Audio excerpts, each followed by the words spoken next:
నమస్తే, నేను Priyanka. A1 TV ప్రేక్షకులకు నూతన సంవత్సర శుభాకాంక్షలు. ఇక వివరాల్లోకి వెళ్తే, హైదరాబాద్ నగరంలో డ్రంక్ అండ్ డ్రైవ్ ను పూర్తిగా నియంత్రించేందుకు పోలీసులు కఠిన నిర్ణయం తీసుకున్నారు. ఈ క్రమంలో నగర వ్యాప్తంగా 120 ప్రాంతాల్లో ప్రత్యేక డ్రంక్ అండ్ డ్రైవ్ తనిఖీలు నిర్వహిస్తున్నట్లు పోలీసులు తెలిపారు. నూతన సంవత్సర వేడుకల నేపథ్యంలో రోడ్డు ప్రమాదాలు జరగకుండా ఉండేందుకే ఈ స్పెషల్ డ్రైవ్ ను చేపట్టినట్లు చెప్పారు. ఈ తనిఖీలు జనవరి మొదటి వారం మొత్తం కొనసాగుతాయని స్పష్టం చేశారు. మద్యం సేవించి వాహనం నడుపుతూ పట్టుబడితే భారీ జరిమానాతో పాటు వాహనాలను సీజ్ చేస్తామని హెచ్చరించారు. కూడా అన్ని విషయాల్లో సహకరిస్తున్నారు. ఈ విషయంలో కూడా మీరందరూ కూడా సహకరించాలి. ఎవరు కూడా డ్రింక్ అండ్ డ్రైవ్ చేయవద్దు.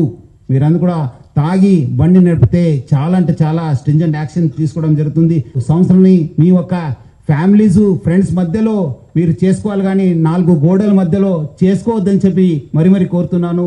మెమొరబుల్ మిజరబుల్ గా చేసుకోవద్దని చెప్పి నేను మరి కోరుతున్నాను.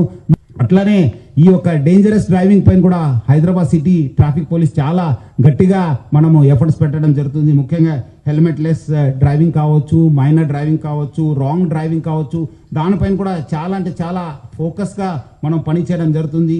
మనం కూడా ఈ ట్రిపుల్ రైడింగ్ కావచ్చు, మన మొబైల్ ఫోన్ యూసేజ్ కావచ్చు, రాంగ్ సైడ్ డ్రైవింగ్ పైన చాలా మనము గట్టిగా ఎఫర్ట్స్ పెట్టడం జరుగుతుంది. ఈ మైనర్ డ్రైవింగ్ లో ఎవరు పట్టుబడితే వాళ్ళ పేరెంట్స్ పైన కూడా కేసు కట్టడం జరుగుతుంది.